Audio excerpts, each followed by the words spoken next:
Now or later? I guess now.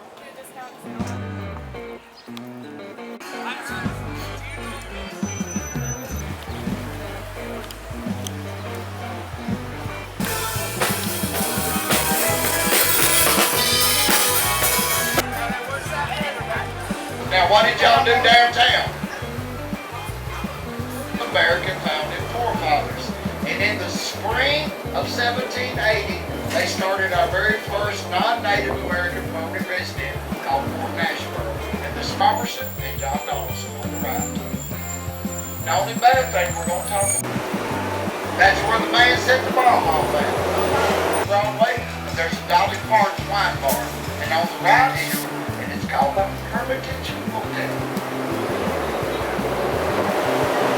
Now, I don't know where you guys are from. Do y'all got a performing arts center in y'all's town?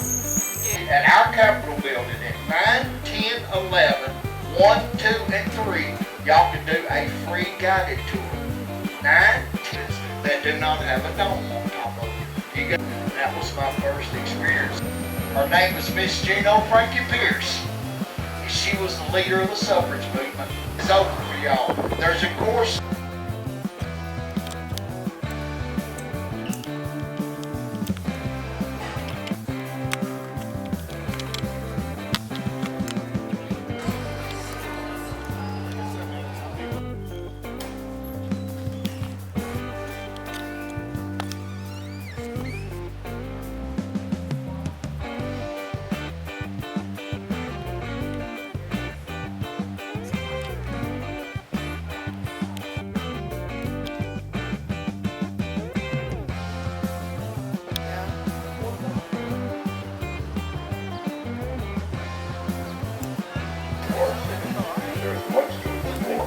Three tall buildings on this hill, and one of them was a Capitol building right there. So, you're going to see a black and white photograph above your heads. That is those 11. Look where y'all live close. Have you ever heard of a song? All of us together as a group. So you can't smoke and you can't drink on here. All I ask you, I don't care what y'all do, just stay in that seat and don't drink it. You want to eat while we're here?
James Robertson Parkway.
Where's the first one?